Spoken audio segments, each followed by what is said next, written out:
How about this? For any German speakers out there, one of the only German-speaking anarcho-capitalist podcasts is AlexAnarcho. Alex, just like the name, A-L-E-X, AlexAnarcho.net. Fröhliche Ostern wünsche ich euch allen, meine lieben Zuhörer. Vielen Dank fürs Einschalten zu dieser nachosterlichen Folge von AlexAnarcho. Ich hoffe, ihr habt viele Ostereier gefunden. Ihr hattet ein, fröhliches 420 und jetzt starten wir wieder durch mit die Ethik der Freiheit, mit deiner Dosis Philosophie, Anarchokapitalismus direkt auf die Ohren, auf YouTube, Spotify, iTunes, wo immer du den Podcast hörst. Gib mir einen Daumen nach oben, lass mir gleich ein Abo da, weil jetzt wird's richtig krass. Wir lesen das letzte Kapitel des dritten Teils von Die Ethik der Freiheit, was bedeutet, dass wir uns auch schon so ein bisschen dem Ende nähern von diesem Mammutprojekt, das wir uns aufgehalst haben. Und zwar geht es in diesem Teil, in diesem Kapitel, also in dem Teil geht es erstmal ganz per se um den Staat versus die Freiheit. Wir haben uns dabei am Anfang angeschaut, was ist der Staat überhaupt? Was ist denn das Wesen des Staates? Und daraufhin haben wir uns angeschaut, was sind denn die inneren logischen Widersprüche von dieser Institution. Und in diesem Kapitel werden wir auf die zwischenstaatlichen Beziehungen eingehen. Das heißt also, wir haben jetzt eine Staatenwelt, in der mehr als nur ein Staat existieren, und wir haben auch festgestellt, der moralische Status von einem Staat ist eben nicht der gleiche Status wie jetzt von einer Privatperson oder von einer Gruppe von Privatpersonen, sondern es ist ein ganz anderes Wesen, eine ganz andere Kreatur und fällt unter einen anderen moralischen Status. Und deswegen ist es ganz interessant zu sehen, wie jetzt Staaten miteinander und untereinander interagieren. Und in diesem Teil werden wir uns also dem Krieg widmen. Ja, also das ist ja ein Phänomen, was in der Privatwirtschaft nicht vorkommt, sondern eben nur im Staat. Warum das so ist, das erfährst du gleich. Wir haben 8,5 Seiten vor uns, deswegen ich peile so 1,5 Stunden maximal an. Und lass mir einen Kommentar auf YouTube da oder auf Dissenter. Wenn du mit mir reden möchtest, dann kannst du in den Chat auf Telegram kommen. Das ist AA Diskurs. Den Link dazu findest du in den Shownotes, oder du kommst in den Telegram-Kanal. Das ist dann eher so mein Daily Newsletter bzw. Weekly Newsletter, sind wir mal ehrlich. Ich spam da nicht, das heißt, du kannst da getrost in die Gruppe reinkommen, kannst mich auch muten, wenn du möchtest. Es ist einfach nur gut, dass ich einen Weg habe, um mit dir, mein lieber Zuhörer, zu kommunizieren, denn du liegst mir am Herzen, ja. Also für dich mache ich das hier ganze Jahr, für dich lese ich das Buch. Na gut, ich muss gestehen, ich bin egoistisch, ich mache es auch ein bisschen für mich. Ich finde es sehr interessant, mir jetzt dieses Werk zum 3. Mal reinzufahren, und ich finde vor allem auch, wenn man sich mit Literatur beschäftigt oder generell mit Wissen und man liest das unter dem Aspekt, hey, ich muss das nachher jemand anderem erklären, dann versteht man es selber nochmal besser, beziehungsweise man liest es anders und man nimmt die Information anders auf. Deswegen, ich hoffe, ich mache eine gute Arbeit, und wenn es dir gefällt, dann lass mir zur Feier von Ostern, dass Jesus Christus, unser Herr und Retter, auferstanden ist, oder dass wir jetzt hier Teil 3 abschließen, ein Kommentar da, ein Like da und vor allem Feedback, also wenn die Audioqualität schlecht ist, wenn ich mich verlese und beziehungsweise, also ich habe mir jetzt die älteren Folgen mal angehört, beziehungsweise ich höre sie immer an, und wenn ich jetzt dann so hier den englischen Akzent mache, da versteht man nicht so viel. Für mich persönlich habe ich dann festgestellt, ich lasse das lieber. Wenn du das aber toll findest oder du findest was anderes ganz schrecklich, dann lass mich das wissen. Ja, ich kann mich ja nur verbessern, wenn du mir das sagst. Sonst ist es ja nicht auf meinem Schirm. Damit genug der Worte, der Einleitung. Für eine erste Folge, vielleicht noch für alle Leute, die das zum ersten Mal hören, kann man sich reinziehen, solltest du trotzdem mit dem ersten Kapitel von Teil 3 anfangen oder natürlich mit dem Anfang des Buches, so wie sich das gehört, man liest ja nicht von hinten nach vorne. Damit kommen wir jetzt zu Kapitel 25 über zwischenstaatliche Beziehungen. Jeder Staat hat ein angemaßtes Gewaltmonopol über ein bestimmtes Gebiet, wobei die Größe des Gebiets von den jeweiligen historischen Bedingungen abhängt. Außenpolitik oder Außenbeziehungen können als das Verhältnis zwischen irgendeinem Staat A und anderen Staaten B, C und D und der Bevölkerung, die unter diesen Staaten leben, definiert werden. In der moralischen Idealwelt gäbe es keine Staaten und folglich gäbe es natürlich keine Außenpolitik. Doch angesichts der Existenz von Staaten stellt sich die Frage, ob es irgendwelche moralischen Grundsätze gibt, die der Liberalismus als Maßstäbe der Außenpolitik bestimmen kann. Die Antwort auf diese Frage ist im Großen und Ganzen die gleiche wie bei den liberalen Moralmaßstäben, die für die Innenpolitik von Staaten bestimmt wurden, nämlich das Ausmaß des von Staaten über individuelle Personen ausgeübten Zwangs so weit wie möglich zu verringern. Also guter erster einleitender Paragraph. Ich betone das einfach nochmal, weil das in der Philosophie ganz, ganz, ganz wichtig ist. Wenn wir über irgendwas philosophieren, dann sollten wir uns erstmal klar machen, was meinen wir denn überhaupt damit, ja? Also die Definitionen sind das A und O. Wenn du Sachen nicht definierst, dann können sich zwei Leute unterhalten und komplett aneinander vorbeireden. Und der eine sagt dann, ja, ich finde das gut, der andere sagt, ja, ich finde das schlecht. Und die meinen was ganz Verschiedenes. Deswegen ist es ganz wichtig, uns erstmal klar zu machen, über was wir reden. Und Rothbard definiert jetzt hier, also erstmal, wir reiterieren, was ein Staat ist. Der Staat hat ein angemaßtes Gewaltmonopol über ein bestimmtes Gebiet. Da hatten wir auch gesagt, es ist die Organisation des politischen Mittels innerhalb eines bestimmten Territoriums. Und wie groß das Territorium ist, das hängt halt von den historischen Bedingungen ab. Ja, also die Grenzen Deutschlands, die wurden ja nach dem Zweiten Weltkrieg festgesteckt und dann Elsass war ja nicht mehr dazu, Sudetenland auch nicht mehr und so weiter. Also das hängt dann von den historischen Bedingungen ab.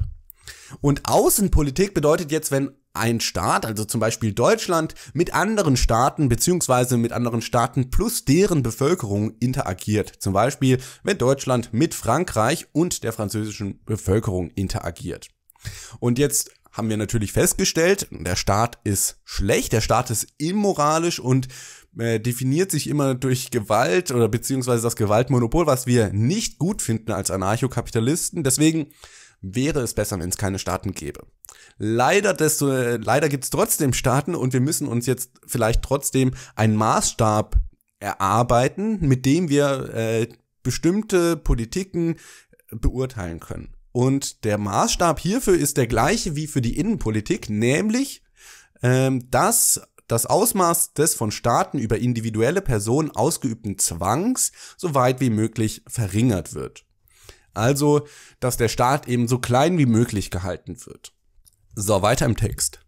Bevor wir zwischenstaatliches Handeln näher betrachten, sollten wir uns einen Moment der rein liberalen, staatenlosen Welt zuwenden, in der Individuen und die von ihnen beauftragten privaten Schutzunternehmen ihren Gewaltgebrauch strikt darauf begrenzen, Person und Eigentum vor Gewalt zu schützen. Also wir stellen uns jetzt Ancapistan vor, ja, Rothbardia, das Land des Anarchokapitalismus. Und hier ist es jetzt halt nicht so, dass wir ein Gewaltmonopol haben, sondern es ist ein freier Markt und ich kann zu Schutzorganisation A, B, C und so weiter gehen, je nachdem, wie ich das möchte. Wie sieht das dann konkret aus? Angenommen, dass Meyer, der in dieser Welt lebt, herausfindet, dass er oder sein Eigentum von Schmidt verletzt wird.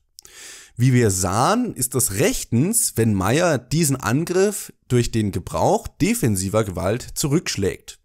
Doch nun müssen wir fragen, hat Meyer auch das Recht, bei seiner berechtigten Verteidigung gegen Schmidt aggressive Gewalt gegen unschuldige Dritte zu begehen? Offensichtlich muss die Antwort Nein lauten. Denn die Regel, die Gewalt gegen Person oder Eigentum unschuldiger Menschen verbietet, ist absolut.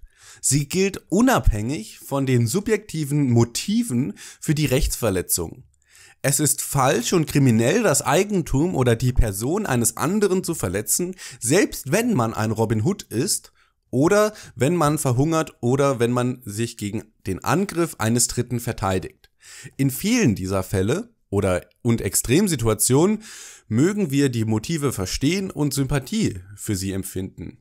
Wir, beziehungsweise vielmehr das Opfer oder seine Erben, mögen später die Schuld geringer bemessen, wenn der Kriminelle vor das Strafgericht kommt, doch wir können uns der Einsicht nicht verweigern, dass diese Rechtsverletzung immer noch eine kriminelle Handlung ist und dass das Opfer vollkommen im Recht ist, sie nötigenfalls gewaltsam zurückzuschlagen. Kurzum, A verletzt Bs Rechte, weil C die Rechte As verletzt oder dies androht. Wir mögen Cs höhere Schuld in diesem ganzen Vorgang verstehen und dennoch nennen wir die Rechtsverletzung durch A eine kriminelle Handlung, die B mit jedem Recht gewaltsam zurückschlagen darf. Also das klingt jetzt ein bisschen abstrakt und ich glaube, es ist hilfreich, wenn wir uns das mit einem konkreten Beispiel illustrieren. Und zwar der Meier wurde von Schmidt in seinem Eigentum verletzt, ja? Also sagen wir mal, Schmidt hat den Fernseher von Meier geklaut. Und jetzt ist die Frage hier, ist es berechtigt, weil Meier hat ja jetzt das Recht, sein Eigentum mit defensiver Gewalt zurückzuholen. Das heißt, er kann jetzt mit dem, Brecheisen bei Schmidt zu Hause einsteigen und seinen Fernseher zurückholen. Sagen wir einfach mal vereinfacht, dass er das darf. Die Frage ist jetzt aber, darf er dabei auch noch durch das Haus von Grün laufen und beziehungsweise das Eigentum von Grün schänden? Und die Antwort darauf muss einfach Nein lauten, weil die Eigentumsrechte absolut sind. Das heißt, es ist egal, welches Motiv, welcher große, barmherzige Samariter, welcher Robin Hood dahinter steht. Wir können nicht einfach zulassen, dass die Eigentumsrechte von Unschuldigen in der Verfolgung von Gerechtigkeit verletzt werden, weil dann wird noch eine größere Ungerechtigkeit zugefügt. Noch konkreter gesagt hat Meier, wenn er herausfindet, dass sein Eigentum von Schmidt gestohlen wird, das Recht, Schmidt zurückzuschlagen und seiner habhaft zu werden.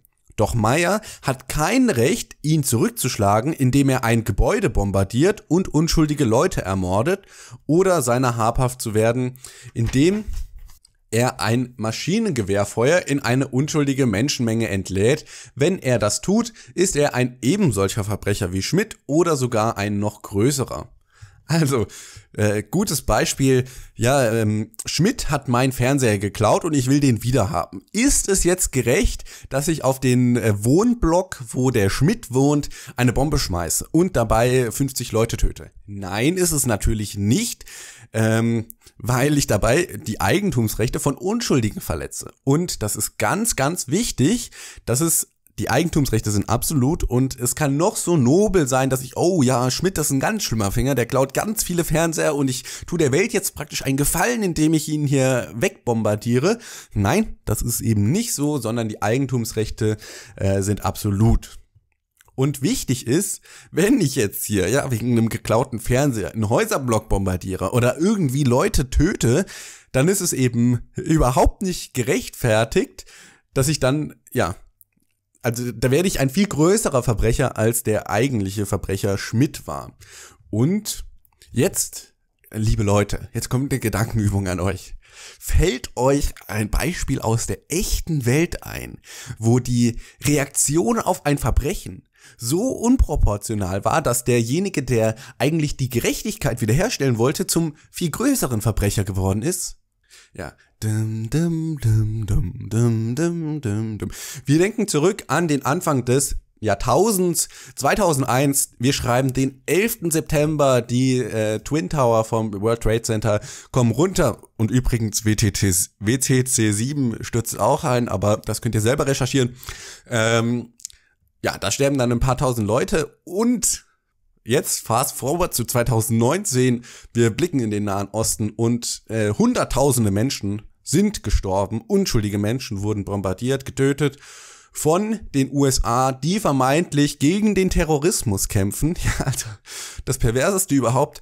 Sie betreiben Terrorismus, indem sie den Terrorismus bekämpfen und werden zu viel, viel, viel größeren Verbrechern. Weil was sind denn ein paar Tausend im World Trade Center gegen Hunderttausende, Millionen im Nahen Osten? Ja, also wo ist hier die Gerechtigkeit? Wir müssen einfach festhalten, dass es nicht rechtens ist, im Namen der Gerechtigkeit, ja, auch wenn du noch so ein nobles Motiv hast, unschuldige Menschen zu verletzen. Die gleichen Maßstäbe gelten, wenn Schmidt und Meyer jeweils Leute auf ihrer Seite haben. Das heißt, wenn ein Krieg zwischen Schmidt und seinem Gefolge und Meyer und seinen Leibwächtern ausbricht.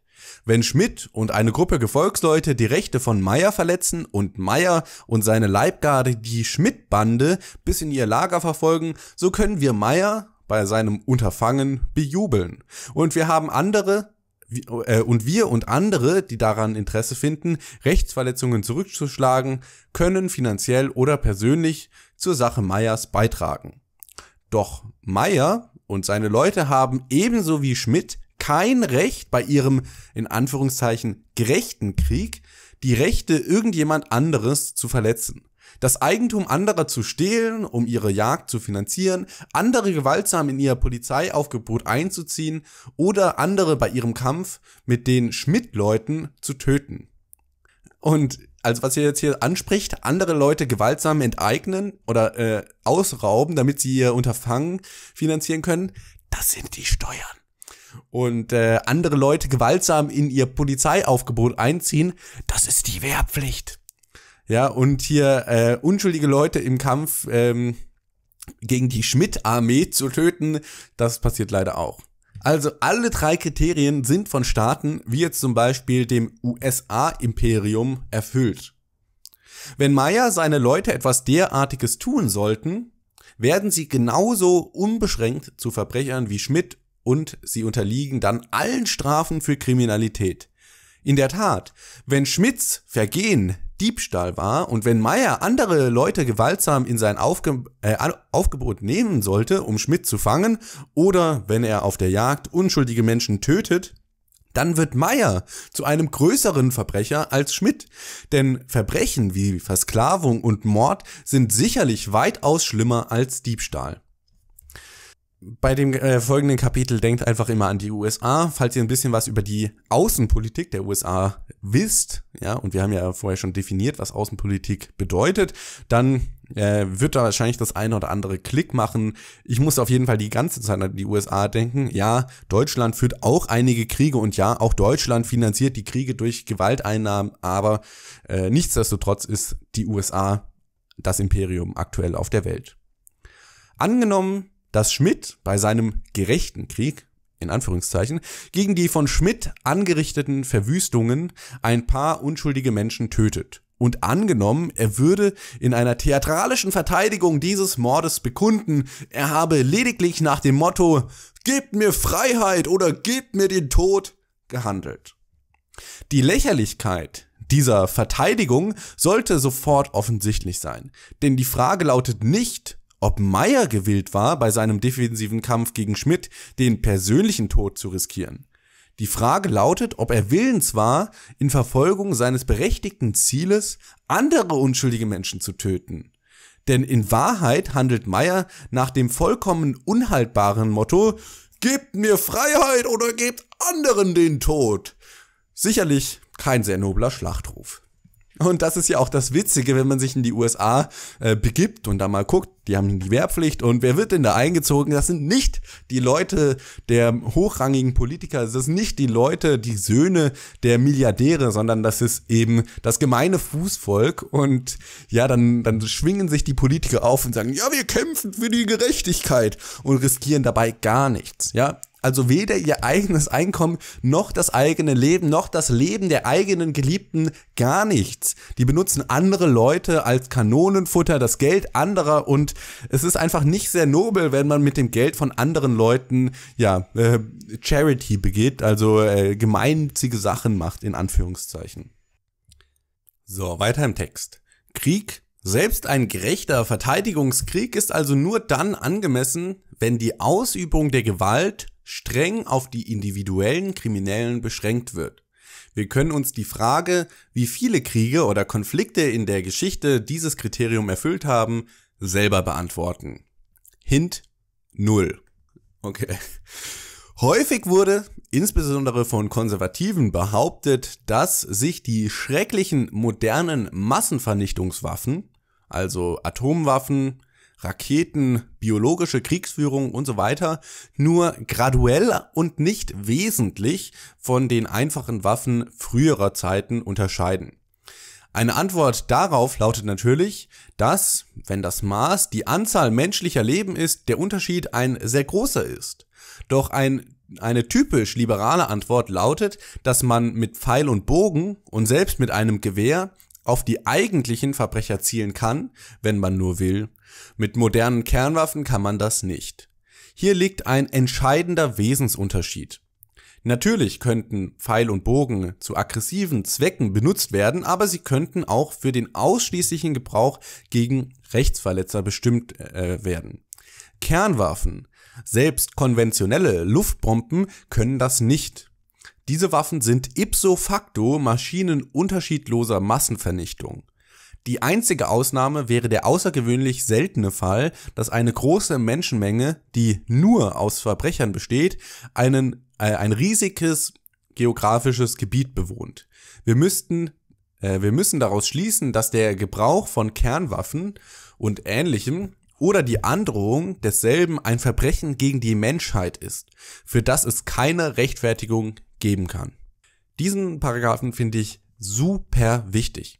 Sehr, sehr, sehr, sehr, sehr wichtig, weil wir haben eine Welt, in der Kernwaffen existieren. Ja, also mit Kernwaffen sind Atombomben gemeint oder eine Hydrogen Bomb, also Waffen, die auf der einen Seite radioaktiv sind und auf der anderen Seite so große Landstriche zerstören, dass auf jeden Fall ein Unschuldiger dabei zu Schaden kommt.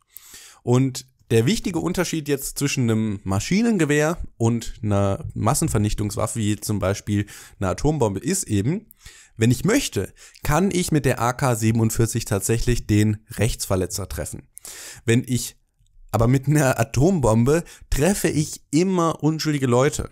Ja, also selbst wenn ich eine Atombombe auf Alcatraz schmeiße, ja, ist jetzt vielleicht ein schlechtes Beispiel, aber stellt euch vor, auf Hawaii ist eine Gefängnisinsel und da leben vor allem Verbrecher, da gibt es ja auch Gewärter, ja, und die Wärter sind ja keine Verbrecher. Deswegen, hier werden immer unschuldige Leute getroffen und es gibt eigentlich keinen Fall, wo bei einer Atombombe nicht Unschuldige zu Schaden kommen.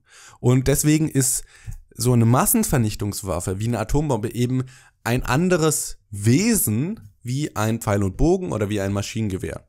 Und wir müssen uns das klar machen, dass die Eigentumsrechte absolut sind und wenn die Eigentumsrechte unschuldiger Leute in der Verfolgung von Gerechtigkeit zu Schaden kommen, das ein Verbrechen ist. Und das nicht dadurch gelindert wird, oh ja, ich wollte doch mir nur meine Gerechtigkeit zurückholen. Deswegen können wir schon mal sagen, ja, ipso facto, by the fact itself, wenn ein Land Atomwaffen hat, ist das schlecht und das ist ein potenzielles Verbrechen gegen die Menschheit. Und ja, ich habe es vorhin schon gesagt, wir denken an die USA in diesem Kapitel. Die USA haben viele Atomraketen. Und Frankreich hat auch Atomraketen, Russland hat auch Atomraketen. Also die sind da nicht die einzigen. Wir müssen aber einfach festhalten, dass das alleine schon sehr, sehr schlecht ist. Gut, ich lese mal weiter. Darum stimmt das alte Klischee nicht mehr, dass nicht die Waffen, sondern der Wille zu ihrem Gebrauch entscheidend sind, um Fragen von Krieg und Frieden zu entscheiden. Denn das Kennzeichen moderner Waffen liegt gerade darin, dass sie nicht fallweise, nicht auf liberale Weise gebraucht werden können. Daher muss ihre bloße Existenz verurteilt werden und die Abrüstung von Kernwaffen wird zu einem Ziel, das man um seiner selbst willen anstreben muss. Unter allen Gesichtspunkten der Freiheit ist eine solche Abrüstung in der Tat das höchste politische Ziel, das man in der modernen Welt verfolgen kann. Denn genau wie Mord ein scheußliches Verbrechen an einem anderen Menschen als Diebstahl ist, ein scheußlicheres Verbrechen, an einem anderen Menschen als Diebstahl ist, so ist Massenmord in der Tat Mord, der so umfassend ist, dass er die menschliche Zivilisation und das menschliche Überleben an sich bedroht. Das schlimmste Verbrechen, das ein Mensch überhaupt begehen könnte. Und heute ist dieses Verbrechen nur allzu möglich. Oder wäre es richtig, wenn Liberale sich über eine staatliche Preisfestsetzung oder die Einkommenssteuer empörten, über das Erzverbrechen des Massenmords aber die Schultern zucken oder sogar aktiv dafür eintreten? Ich möchte das nur auf euren Schirm bringen, weil oftmals vergisst man das eben, ja, oder es wird mit Absicht vergessen, dass wir Massenvernichtungswaffen haben auf der Welt, und das wird ja auch immer wieder angesprochen. Wenn die Menschheit wollte, dann könnte sie sich auslöschen, ja, selber. Und das mehrmals, ja. Also es gibt so viele Atomraketen, dass wir das nicht nur einmal zum Armageddon führen könnten, sondern mehrmals. Und ja, es ist einem sehr nobel beziehungsweise wichtig, einfach das immer wieder zu betonen und diesen Fakt an das Licht der Welt zu zerren, dass wir solche Massenvernichtungswaffen haben und dass das nicht im Interesse der Menschheit an sich ist, ja. Also was für ein Interesse haben wir denn dabei, wenn, keine Ahnung, Nagasaki, Hiroshima bombardiert werden oder wenn die Menschheit sich auslöscht? Gibt ja das sogenannte Faraday-Paradox oder so, ja, wenn das Universum so groß ist und die Wahrscheinlichkeit eigentlich gegeben ist, dass wir nicht alleine im Universum sind als intelligentes Leben, warum haben wir dann von den anderen Zivilisationen noch nichts mitbekommen? Und eine Möglichkeit ist eben, ja, weil wenn eine Zivilisation wächst und Massenvernichtungswaffen entwickelt, dann löscht sie sich früher oder später aus. Und jetzt haben wir den Orangenen im Weißen Haus sitzen und keine Ahnung, die Medien machen Druck gegen Kim Jong-un und gegen Putin und überhaupt alles ist auf Krawall getrimmt und ja, da muss nur einmal jemand einen schlechten Tag haben und dann fällt da die erste Atombombe und dann kommen unschuldige Menschen zu Schaden, was natürlich grausam ist, was ein Massenmord ist und in Deutschland werfen wir immer die Hände über den Kopf und sagen, oh ja, Drittes Reich, so schlimm, Holocaust und so weiter. War auch schlimm, keine Frage, aber das ist in der Vergangenheit. Wir können da nichts mehr dran ändern. Woran wir was ändern können, ist tatsächlich die Atombomben, die wir aktuell in der Welt haben. Es ist sehr löblich, dass Deutschland keine Atombomben hat, aber wir sollten eben auch Druck auf die Länder ausüben, die Atombomben haben, damit sie die abrüsten. Wenn ein Kernwaffenkrieg selbst für Individuen, die sich gegen kriminelle Übergriffe verteidigen, vollkommen unzulässig ist, um wie viel mehr muss dann das Gleiche für einen nuklearen oder selbst einen konventionellen Krieg zwischen Staaten gelten? Bringen wir nun den Staat in unsere Erörterung. Also bisher hatten wir uns ja nur mit der idealen anarchischen Welt beschäftigt und wir hatten eben festgestellt, es ist nicht okay, wenn Meyer von Schmidt verletzt wurde, dass er dann dabei noch einen Dritten oder gar Millionen Dritte dabei umbringt. Und jetzt betrachten wir eben den Staat. Also jetzt kommen wir eigentlich zum juicy Teil des Kapitels. Da sich jeder Staat, solange seine Raubzüge und Erpressungen nicht auf Widerstand stoßen, ein Gewaltmonopol über ein Territorium anmaßt, sagt man in diesem Gebiet, herrsche Frieden, da die einzige Gewalt ständig und einseitig erfolgt und vom Staat gegen sein Volk ausgeübt wird. Offene Konflikte brechen in Staatsgebieten nur bei Revolutionen aus, in denen sich die Leute dem gegen sie gerichteten Gebrauch der Staatsmacht widersetzen. Sowohl der ruhige Fall des ungehinderten Staates als auch der Fall offener Revolution können vertikale Gewalt genannt werden. Gewalt des Staates gegen sein Volk oder umgekehrt. Also wir hatten das ja schon mal erklärt mit der vertikalen und horizontalen Gewalt, beziehungsweise vertikales und horizontales Recht. Stellt euch einfach vor, wir haben jetzt hier eine Hierarchie, eine Gewalthierarchie, bei der der Staat oben ist und das Volk unten. Und wenn jetzt der Staat sein Volk unterdrückt, dann geht das von oben nach unten und ist damit vertikal. Ja, das passiert auf der Y-Achse. Und auch umgekehrt, wenn sich das Volk unten gegen den Staat oben widersetzt, dann passiert das auch von unten nach oben, ist auch wieder vertikal. Ich muss hier nur noch eins erwähnen, und zwar gibt's ja gerade die Wahlplakate für die Europawahl. Ich glaube, die Wahl findet am 26. Mai statt. Ich werde definitiv nicht wählen gehen. Was du machst, ist mir egal. Auf jeden Fall wollte ich hier ein Wahlplakat der SPD ansprechen, ist es, glaube ich. Da steht einfach, die haben so ganz dumme Wahlplakate mit einem Wort drauf und darunter Hashtag Europa ist die Antwort.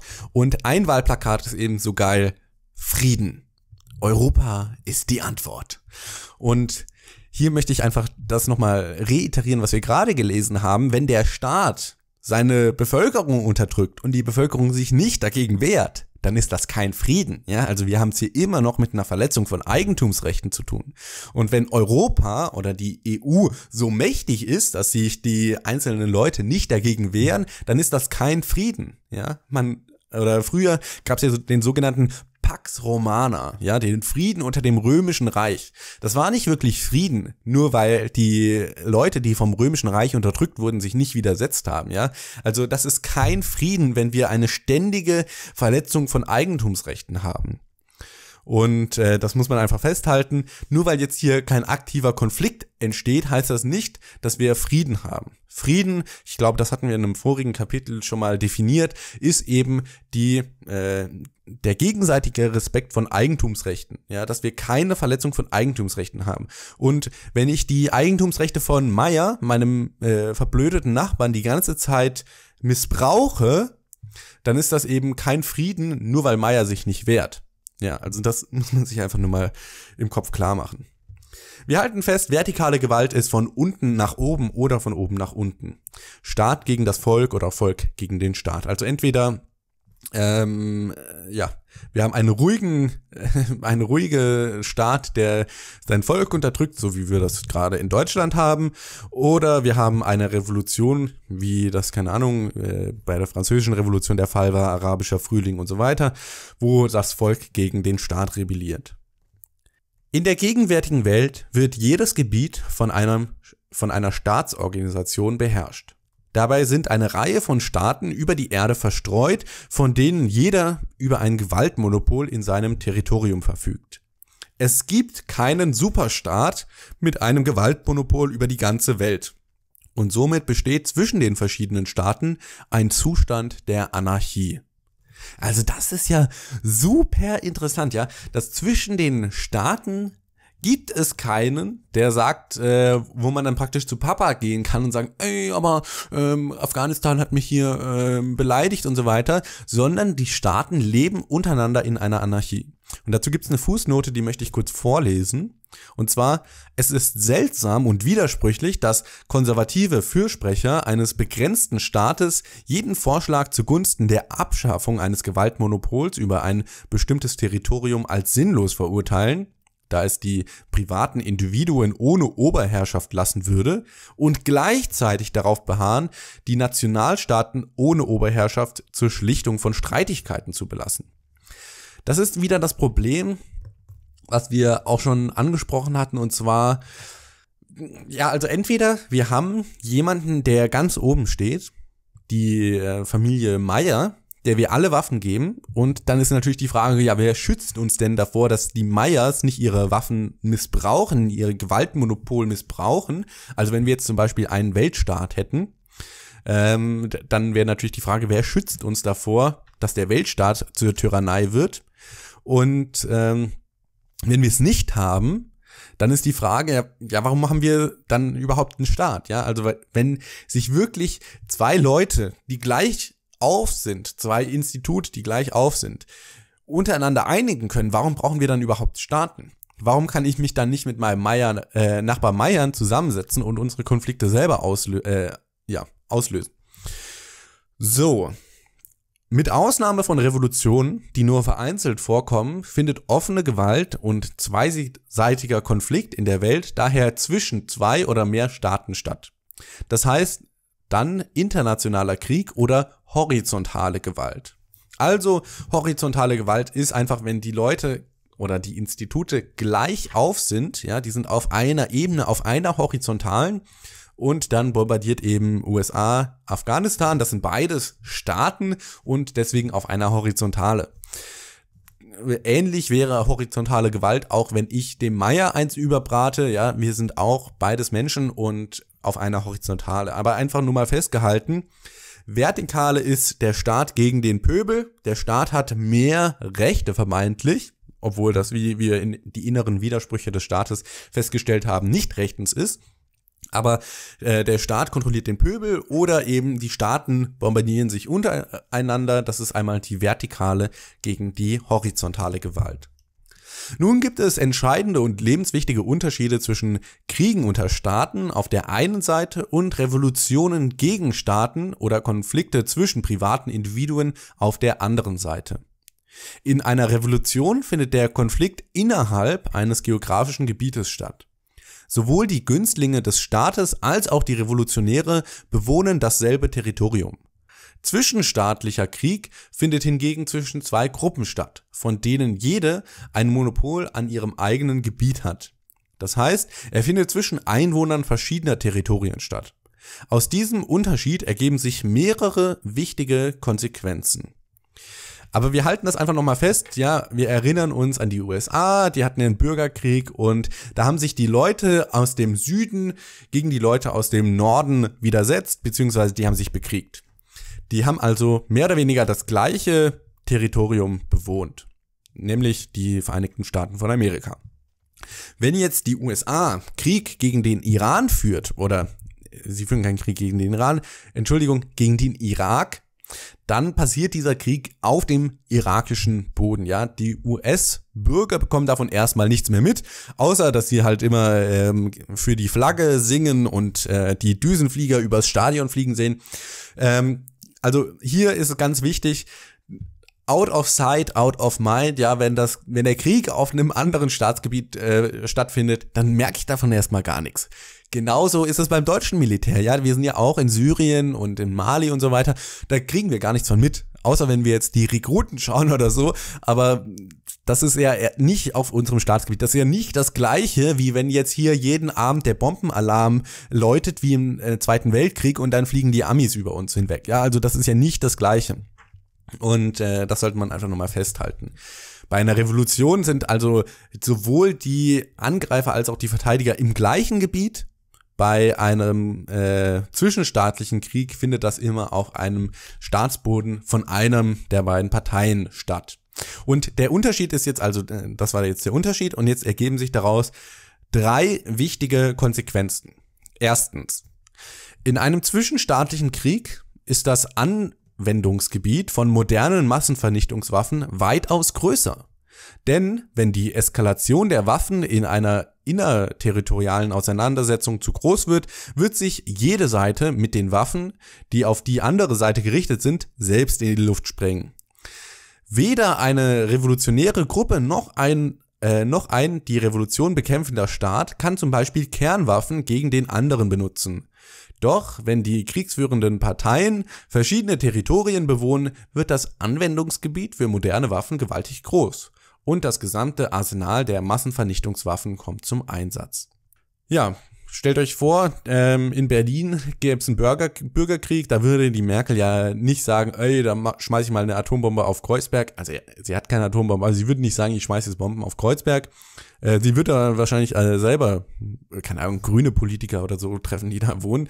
Auf jeden Fall, wenn dann aber der Krieg ja über den Pazifik ist und das sind dann Japaner, die in Nagasaki wohnen, da kann man mal locker eine Atombombe rausschmeißen, weil man kriegt's ja nicht so mit, ja.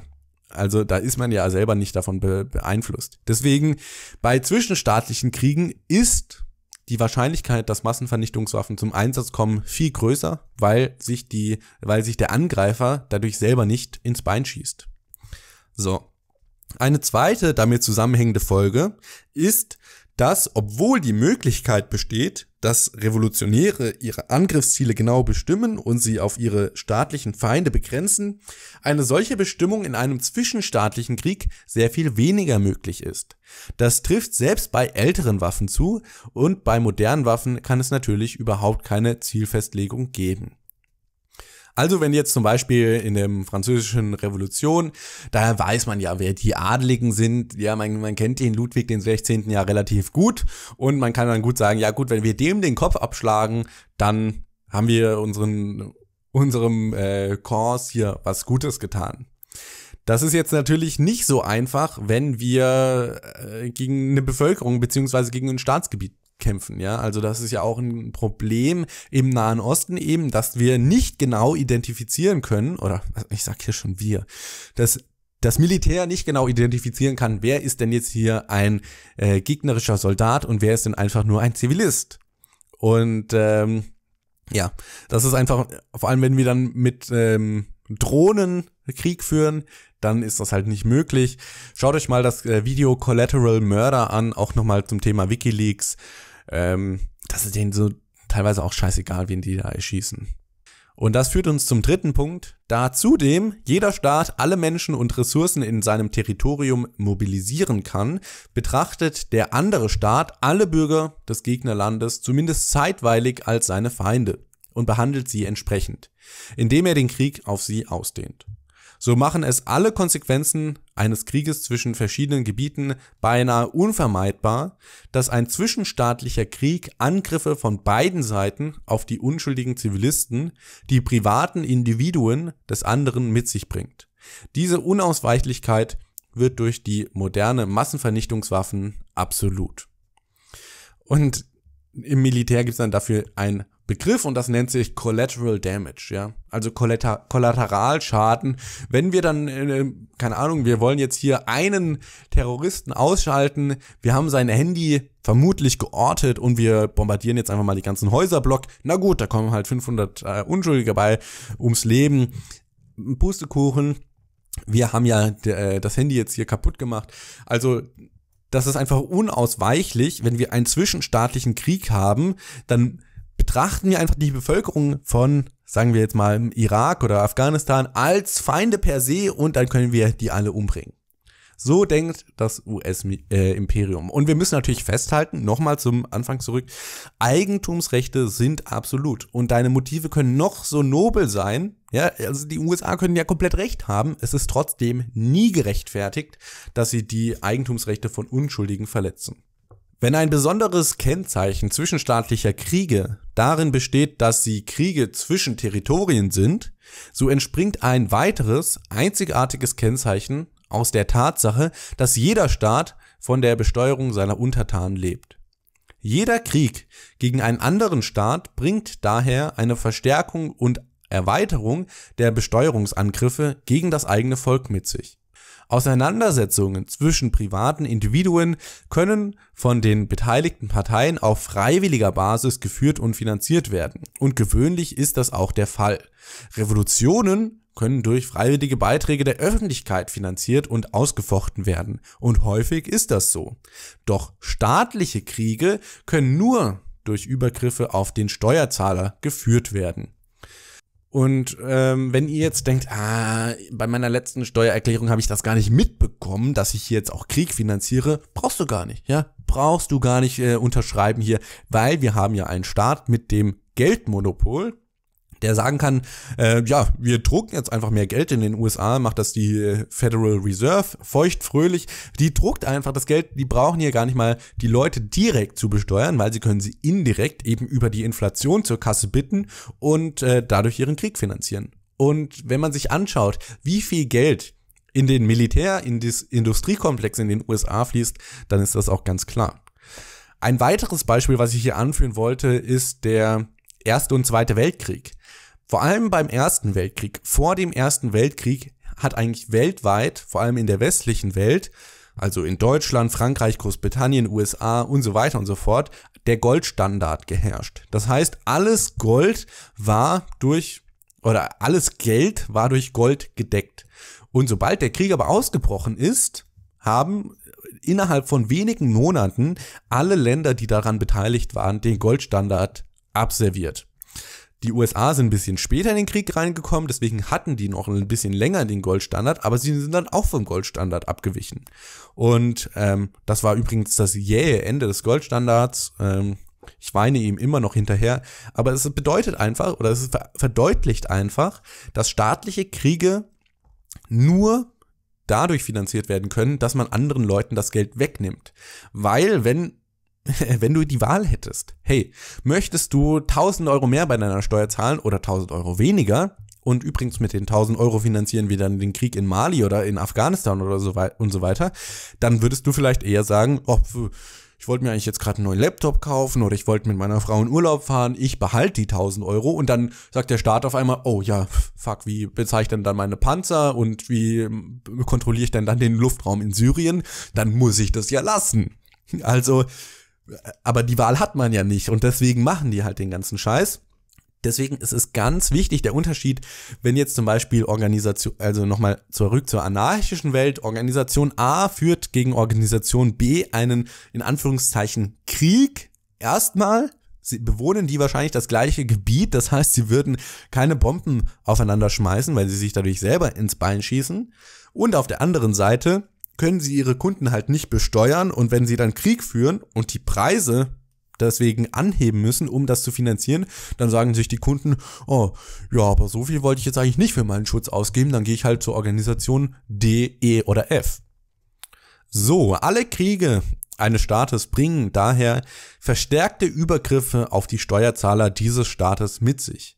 Und beinahe alle staatlichen Kriege, alle im modernen Krieg, bringen den größtmöglichen Übergriff, Mord, auf die unschuldige Zivilbevölkerung des Feindstaates mit sich. Andererseits werden Revolutionen häufig auf freiwilliger Basis finanziert und können ihre Gewalt auf die staatlichen Herrscher begrenzen.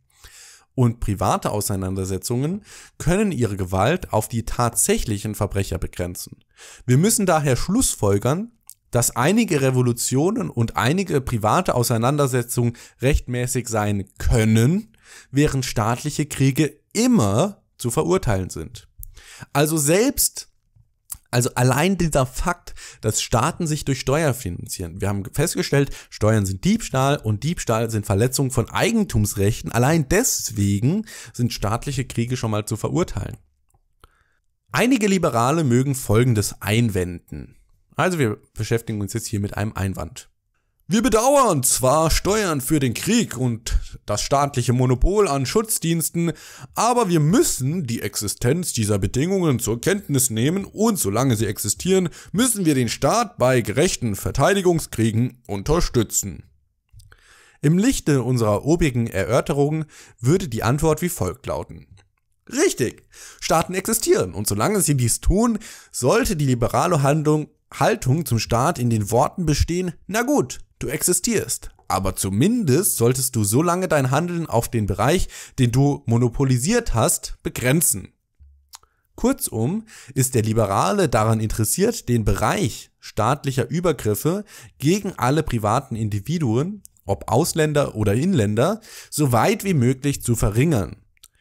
In internationalen Angelegenheiten ist dies nur dadurch möglich, dass die Menschen jedes Landes ihren eigenen Staat dazu zwingen, sein Handeln auf den von ihm monopolisierten Bereich zu beschränken und nicht auf andere Staatsmonopolisten. Insbesondere nicht auf die Menschen, die der Herrschaft anderer Staaten unterliegen, überzugreifen. Kurz gesagt, liegt das Ziel des Liberalen darin, jeden bestehenden Staat auf das geringstmögliche Maß an Verletzungen von Person und Eigentum zu begrenzen. Und das bedeutet, Kriege vollkommen zu vermeiden. Die Menschen unter jedem Staat sollten ihre jeweiligen Staaten drängen, einander nicht anzugreifen und sollten Konflikte ausbrechen, einen Frieden auszuhandeln oder einen Waffenstillstand zu erklären, so schnell es physisch nur möglich ist. Also, ich muss ja gerade zurückdenken an diese Helsinki-Konferenz, wo Donald Trump sich mit Wladimir Putin getroffen hat. Und dann ging es ja durch die Medien, oh ja, hier Trump macht jetzt auf friedlich mit Putin und so weiter.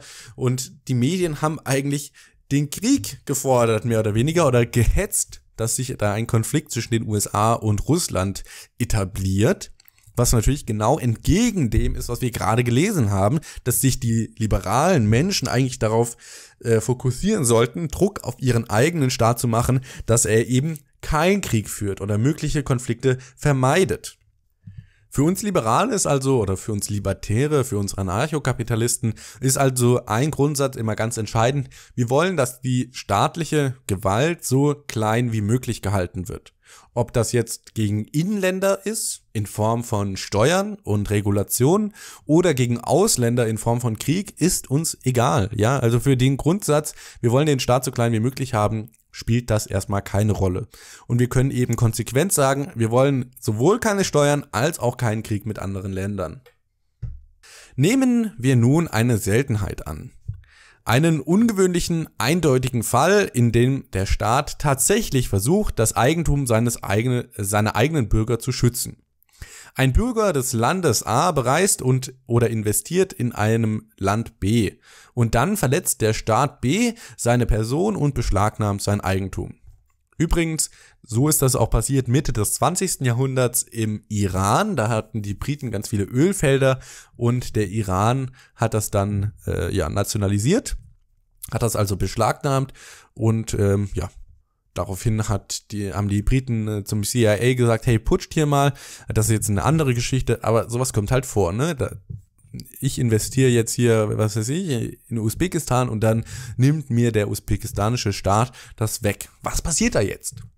Sicherlich, so könnte unsere liberale Kritiker nun argumentieren, liegt hier ein eindeutiger Fall vor, in dem der Staat A dem Staat B mit Krieg drohen bzw. begegnen sollte, um das Eigentum seines Bürgers zu schützen.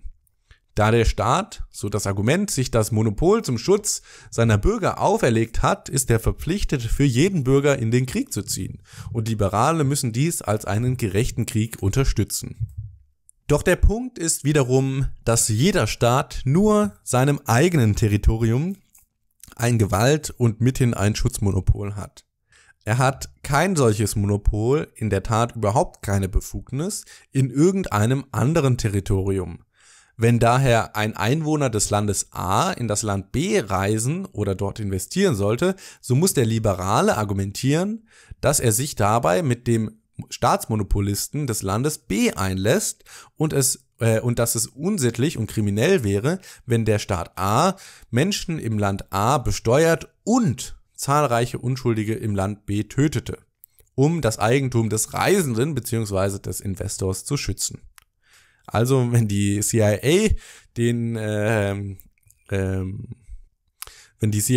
Mossadegh im Iran stürzt, dann ist das schon auf der einen Seite kriminell, weil die natürlich in einem fremden Land eingreifen, aber sie benutzen natürlich dann auch die Steuergelder der eigenen Leute, um in einem fremden Land was zu machen. So, es sollte auch herausgestellt werden, dass es keinen Schutz vor Kernwaffen gibt.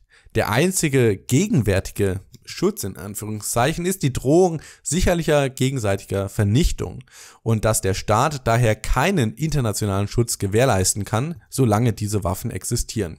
Also Russland hat Atomraketen, USA hat Atomraketen und der einzige Grund jetzt, warum die sich nicht, also der Schutz gegen den Atomkrieg ist, dass wenn Russland die Raketen losschickt, dann macht das die USA auch und dann steht am Ende keiner mehr.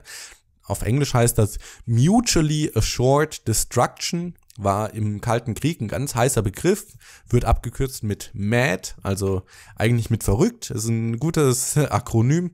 Und also ist natürlich kein Schutz, ne? Also wenn ich sage, ja gut, wenn du mich tötest, dann töte ich dich auch, das ist ja kein Schutz. Und man sollte einfach festhalten, die Staaten können uns keinen Schutz gewährleisten, wenn sie selber Atomraketen haben. Das liberale Ziel sollte es daher sein, die Staaten ohne Rücksicht auf die besonderen Ursachen eines Konflikts dazu zu drängen, keinen Krieg gegen andere Staaten zu beginnen und, sollte ein Krieg ausbrechen, sie dazu zu drängen, den Frieden zu suchen und Waffenstillstände und Friedensverträge zu verhandeln, so schnell es physisch nur möglich ist. Dieses Ziel war übrigens im altmodischen internationalen Recht des 18. und 19. Jahrhunderts verankert, in Form des Ideals, dass kein Staat das Territoriums eines anderen verletzt, was man heute friedliche Koexistenz der Staaten nennt.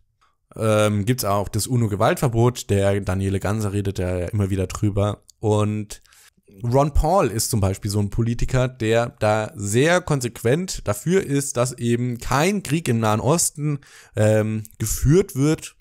Und der sagt immer wieder, ja, bring the troops home.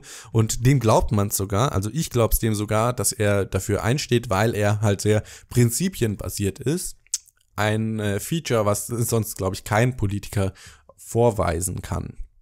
Und er ist einfach im Prinzip für die friedliche Koexistenz von Eigentumsrechten, beziehungsweise er ist gegen die Verletzung von Eigentumsrechten, sowohl in Form von Steuern als auch in Form von Krieg.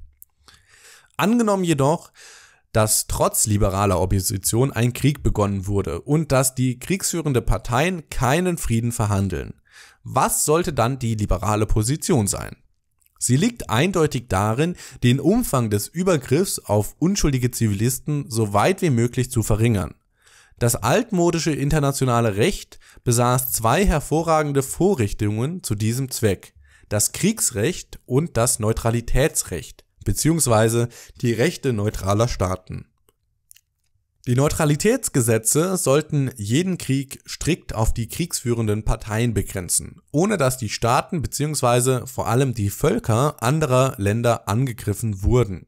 Hierin lag die Bedeutung solcher alter und heute vergessener amerikanischen Grundsätze wie dem der Freiheit der Seewege. Das heißt, der strengen Beschränkung der Rechte kriegsführender Staaten, den neutralen Handel mit dem Feindesland zu unterdrücken. Kurzum liegt die liberale Position darin, die kriegsführenden Staaten dazu anzuhalten, die Rechte neutraler Bürger uneingeschränkt zu beachten. Was das Kriegsrecht anbelangt, so sollte es die von den kriegsführenden Staaten verübten Übergriffe auf die Zivilbevölkerung der jeweiligen Kriegsländer so weit wie möglich begrenzen. In den Worten des britischen Juristen F.J.P. Vale: Der Grundsatz dieses Gesetzes war, dass Feindseligkeiten zwischen zivilisierten Völkern auf die jeweils beteiligten Streitkräfte beschränkt werden müssen. Es unterschied zwischen Kämpfern und Nichtkämpfern, indem es die Regel aufstellte, dass die einzige Aufgabe von Kämpfern darin bestand, einander zu bekämpfen und dass folglich Nichtkämpfer von militärischen Betätigungen ausgeschlossen sein müssen. Zitat Ende. Bei seiner Verurteilung aller Kriege ohne Rücksicht auf die jeweiligen Motive weist der Liberale, dass die Staaten durchaus ein verschiedenes Maß an Schuld für einen bestimmten Krieg tragen können. Doch die für ihn ausschlaggebende Erwägung ist die Verurteilung jeglicher staatlicher Kriegsbeteiligung. Daher besteht seine Politik darin, auf alle Staaten Druck auszuüben, damit sie keinen Krieg beginnen bzw. sich an keinem beteiligen und damit sie einen begonnenen Krieg beenden und die Schädigung der Zivilbevölkerung durch anhaltende Kriege verringern. Also wenn jetzt hier 9/11 passiert und die Twin Tower einstürzen, dann sollte man eben nicht in den Krieg ziehen, weil das auf der einen Seite die Unschuldigen im Nahen Osten umbringt, auf der anderen Seite die Steuerlast auf die unschuldigen Amerikaner erhöht. Und vielleicht sollte man sich auch fragen, ja, warum sind da denn Flugzeuge reingeflogen? Ist ja nicht so, dass die CIA schon seit Mitte des 20. Jahrhunderts da herumfuscht im Nahen Osten. Gerade eben habe ich gesagt, dass die Regierung, dass die Mossadegh im Iran gestürzt haben. Die haben da noch ganz viele andere Sachen gemacht. Die haben da auch die Al-Qaida ausgebildet. Ja, also die haben ja dann Osama Bin Laden praktisch zu dem gemacht, der er ist, beziehungsweise der er war, um dann die Twin Tower zum Einsturz zu bringen. Das heißt, die Außenpolitik der USA hat dazu geführt, dass der Krieg da 9/11 entstanden ist.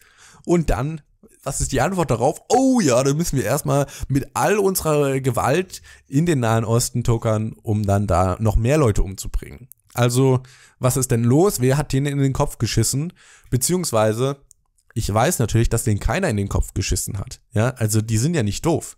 Die machen das ja nicht, weil sie denken, oh ja, wir kämpfen für die Gerechtigkeit, sondern die machen das eben, weil es den Militärindustriekomplex gibt und sie dadurch extrem viel Geld verdienen können.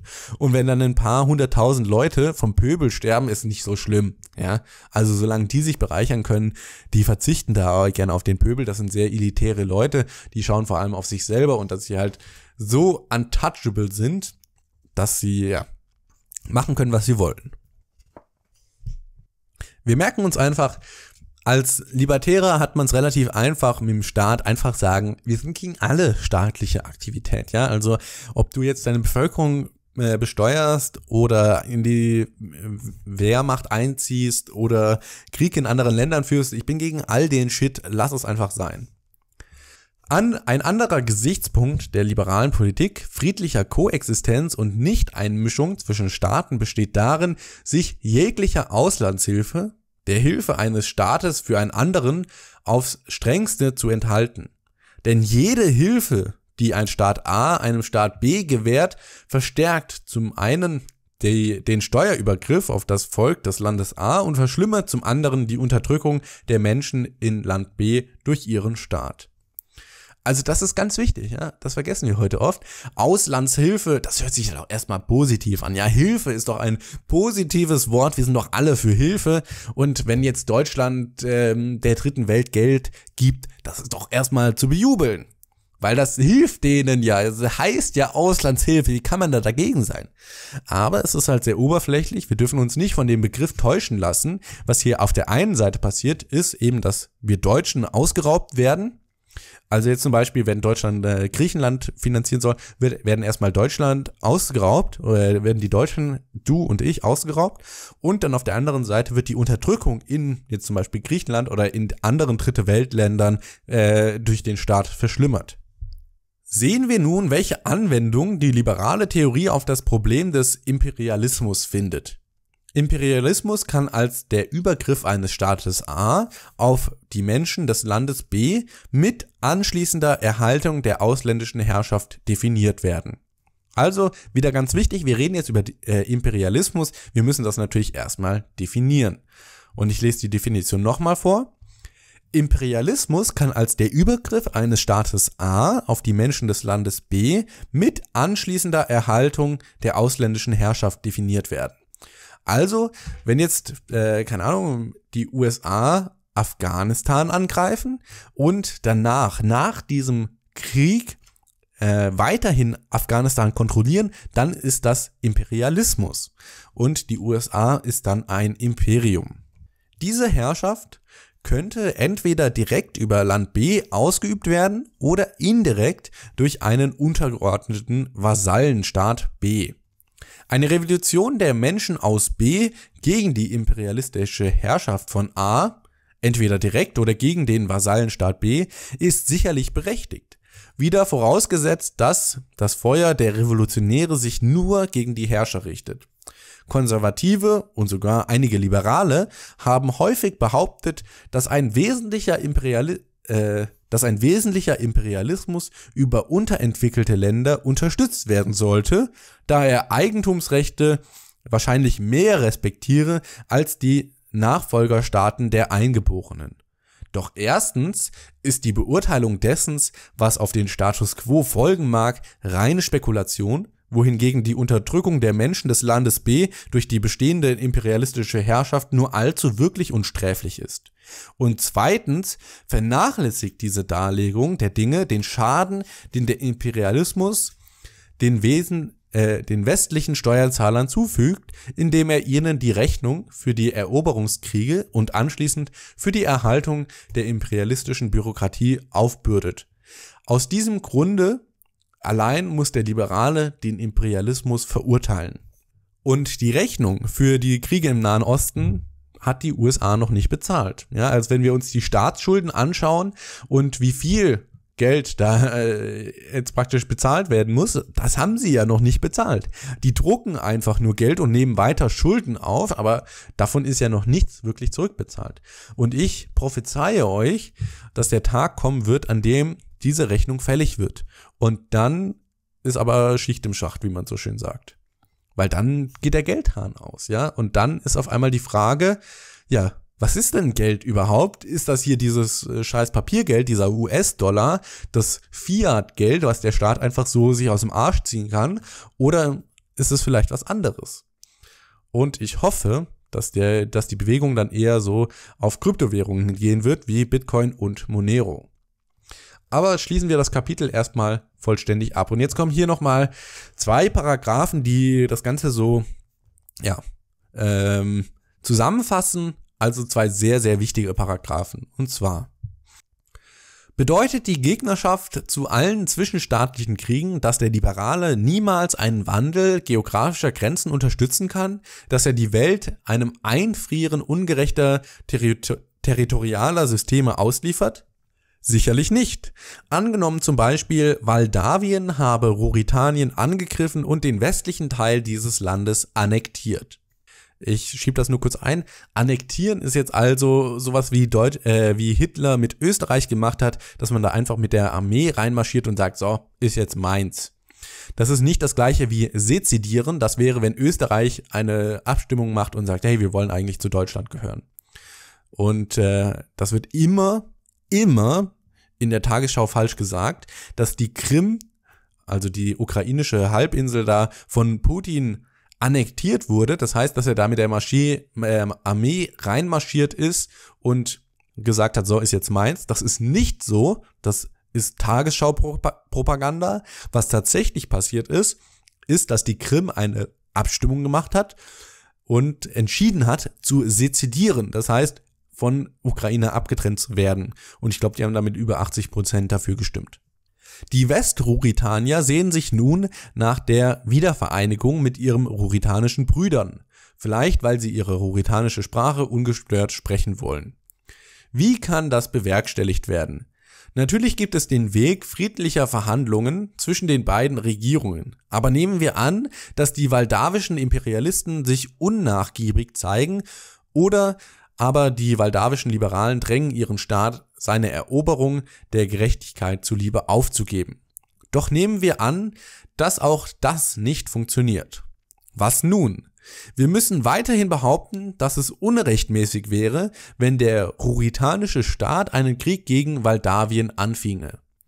Die rechtmäßigen Wege zu geografischen Veränderungen sind erstens revolutionäre Aufstände des unterdrückten rurithanischen Volkes und zweitens Hilfe für die westlichen Rebellen von Seiten privater rurithanischer Gruppen bzw. von Freunden der rurithanischen Sache in anderen Ländern in Form von Ausrüstung oder in Form von Freiwilligenkorps.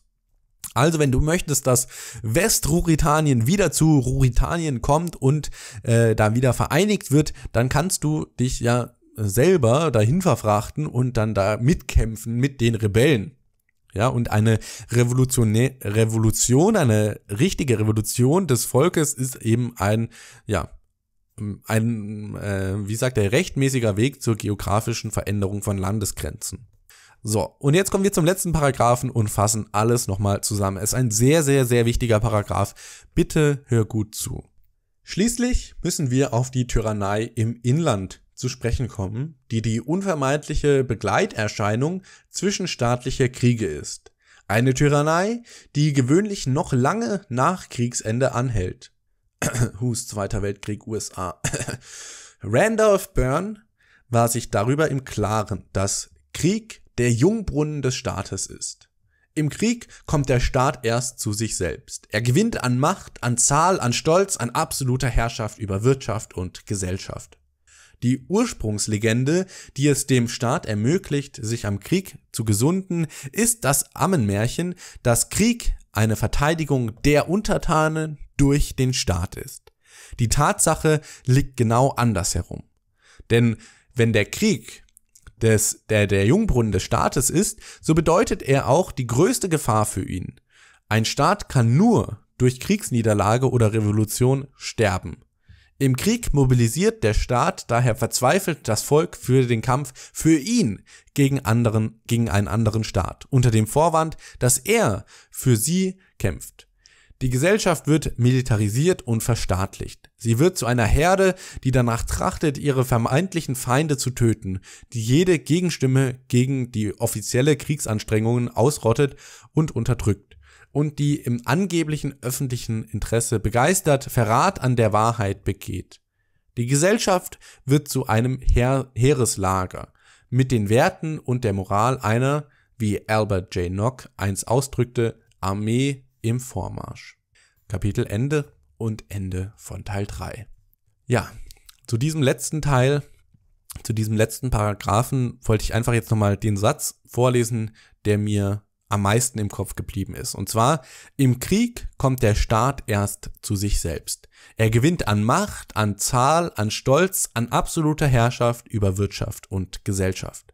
Und ich hoffe, ihr habt im Geschichtsunterricht aufgepasst. Erinnert euch zurück an den Ersten Weltkrieg, als jedes Land in Europa vor Nationalstolz nur gestrotzt hat und die Leute wollten in den Krieg ziehen und um praktisch ihrem Vaterland Ehre zu erweisen, ja. Und dann gab's dann so tolle Sprüche wie jeder Schuss ein Russ und jeder Stoß ein Franzos und so weiter und kurz an die Front und zum Frühstück wieder zurück und so weiter.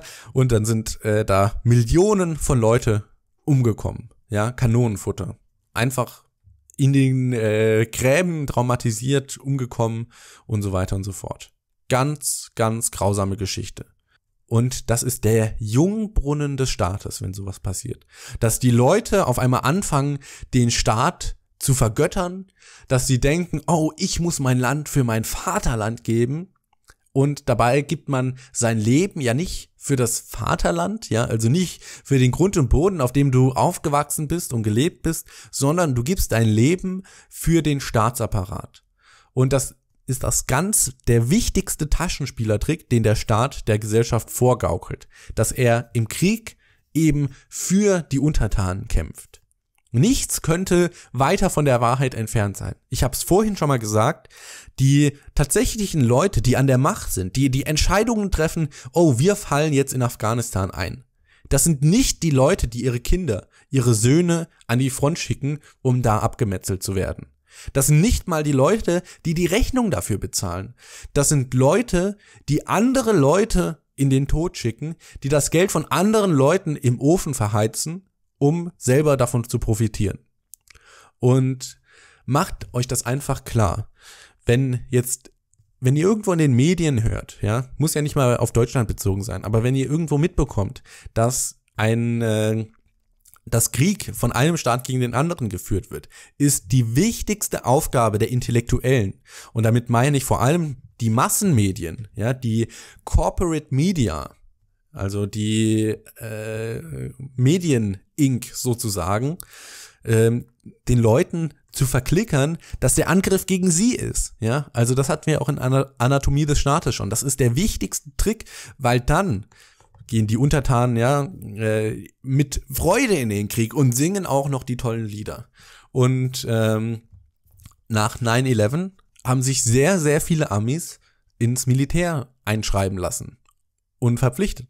Und einfach nur, ja, also ich muss ja mein Vaterland verteidigen. Und was ist infolgedessen passiert?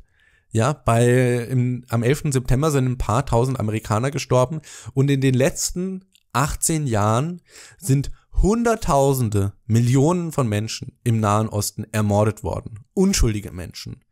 Und der Krieg geht bis heute. Das ist der längste Krieg, der Afghanistan-Krieg, ist der längste Krieg in der Geschichte des US-Imperiums. Und die Leute in den USA, ja, ich kann es nicht fassen, die Leute in den USA, die singen trotzdem noch Star Spangled Banner und halten sich die Hand aufs Herz und jubeln ihrem Präsidenten zu. Ja, also das ist ja das Perverse. Sowohl Bush, ja, George W. Bush, der Senior auch, ganz schlimmer Finger, aber sowohl George W. Bush, der ja dann den Krieg angefangen hat, unter der Führung von Dick Cheney, übrigens sehr guter Film mit Christian Bale, schaut euch Weiß an, klasse Film, der sich auch damit beschäftigt. Der ist in den Krieg gezogen, dann kam Obama 2008, der Retter der Welt sozusagen, hat gesagt, I will close Guantanamo Bay, I will bring the troops home und so weiter. War vom ersten bis zum letzten Tag in der Amtszeit im Krieg. Hat auch Hunderttausende von Menschen getötet mit Drohnen, ganz, ganz grausam. Und dann kommt Donald Trump, sagt wieder, ja, bring him home und so weiter und schmeißt Bomben auf Syrien. Und macht alles genau weiter, wie Obama gemacht hat. Und da kannst du jetzt auf der linken Seite sitzen, also auf der Demokratenseite, und sagen, ey, Obama war aber so toll, er war schwarz und so weiter, erster schwarzer Präsident. hat Krieg geführt, hat Leute umgebracht und auf der anderen Seite kannst du sitzen und sagen, ey, the Donald, so toll, ja, richtiger toller Präsident, hat auch Leute umgebracht, bringt immer noch Leute um, ja. Jetzt gerade im Moment, wo du diesen Podcast hörst, wird Krieg geführt im Nahen Osten und es werden Leute umgebracht. Und ja, gib's dir einfach nicht. Mach nicht diesen Fehler, dass du dann jubelst und sagst, was die machen ist richtig und der Staat verteidigt hier die Sicherheit des Westens im Nahen Osten. Das Gegenteil ist der Fall, ja. Die provozieren die Leute, die da wohnen, um weitere Terroranschläge wie 9/11 zu machen. Weil 9/11 ist auch nicht aus dem Nichts passiert, ja. Die hassen die USA nicht dafür, weil sie frei sind, sondern die hassen die USA, weil sie schon seit mehreren Jahrzehnten da drüben sind, Milizen ausbilden, Regierungen stürzen und so weiter und so fort.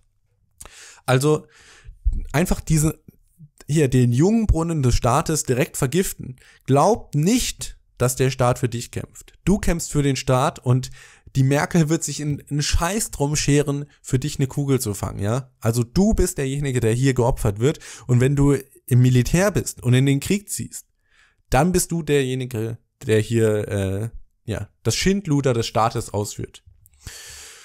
Wow. Also, das Ammenmärchen, dass der Staat seine Untertanen verteidigt, ist hiermit, glaube ich, hoffentlich widerlegt. Und ja, wir haben jetzt hier Kapitel oder Teil 3 von die Ethik der Freiheit abgeschlossen und uns den Staat versus die Freiheit angeschaut. Fassen wir das nochmal kurz zusammen. Der Staat ist also die Organisation des politischen Mittels und das politische Mittel ist Aggression, ja, dass ich Leuten ihr Eigentum wegnehme und oder sie ermorde in jeglicher Hinsicht und genau das macht der Staat, indem er seine Bevölkerung besteuert, das Geldmonopol hat und die Leute zwingt dazu, sein Geld zu benutzen, indem er die Leute zu seinem Militär einzieht, indem er Kriege führt mit anderen Ländern und dort die Leute umbringt. Wir können also sagen, der Staat ist das größte Problem der Menschheit. Wir haben in diesem Kapitel die Massenvernichtungswaffen angesprochen. Die Menschheit kann sich mehrmals selber auslöschen. Und wer ist dafür verantwortlich? Der Staat. Wer hat die Atombombe erfunden? Die USA. Und das war ein staatliches Projekt. Und kannst jetzt sagen, oh, war aber eine gute Erfindung, ja? Hat den Zweiten Weltkrieg beendet. Ist nicht so, dass der Zweite Weltkrieg weitergegangen wäre, wenn die Atombomben nicht geschmissen wurden, ja? Also das japanische Imperium war auch schon vorher in den Knien. Wir müssen uns einfach klar machen, dass eigentlich so gut wie bei allen gesellschaftlichen Problemen der Staat seine Finger im Spiel hat und der Staat die Lage verschlimmert. Und wir haben jetzt hier nur die Oberfläche von dem gekratzt, was der Staat tatsächlich macht. Durch Regulationen wie Mindestlohn, wie Preisfestsetzungen und so weiter, durch die Manipulation der Geldmenge greift der Staat noch viel weiter in die Wirtschaft ein. Und eben als Anarchist ist das, glaube ich, mitunter eine der wichtigsten Lektionen. Ich würde sagen, die wichtigste Lektion, die wir bis jetzt durch die Ethik der Freiheit gelernt haben, war, die Eigentumsrechte der Menschen sind absolut. Und Eigentumsrechte heißt das Recht auf Selbstbesitz und das Prinzip der Erstanwendung. Das heißt, wenn ich naturbelassene Ressourcen zum ersten Mal mit meiner Energie vermische, wird das mein Eigentum und ich kann sie mit anderen Leuten tauschen. Und alles um dich herum, ja, wo du jetzt gerade bist, dein Auto, dein Bett, dein Handy, alles wurde mit genau diesem ökonomischen Mittel produziert.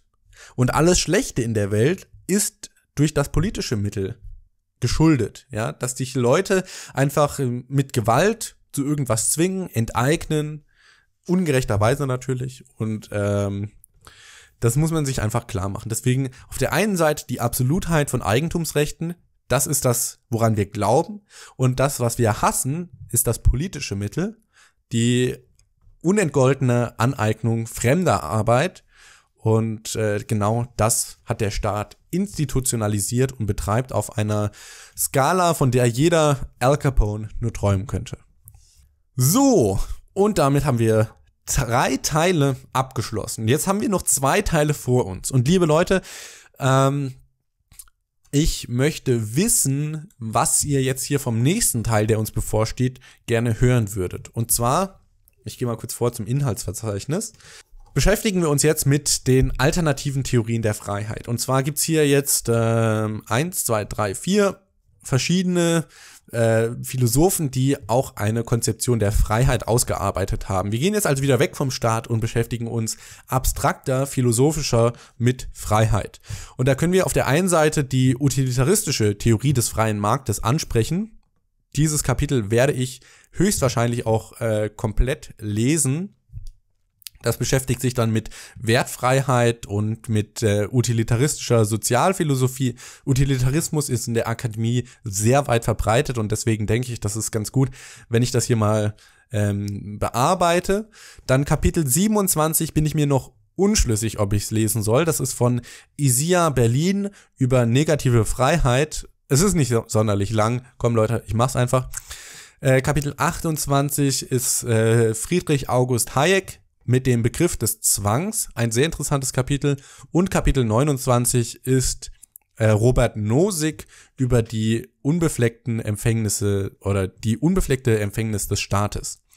Und dann, also das ist Teil 4 und der letzte Teil ist Teil 5, unsere Strategietheorie auf dem Weg zur Freiheit. Ja, ich habe die 1,5 Stunden prophezeit, wir sind gut durchgekommen. Vielen Dank fürs Zuhören. Falls es dir gefallen hat, lass mir doch einen Kommentar, ein bisschen Feedback, einen Daumen nach oben da. Ich freue mich darüber sehr.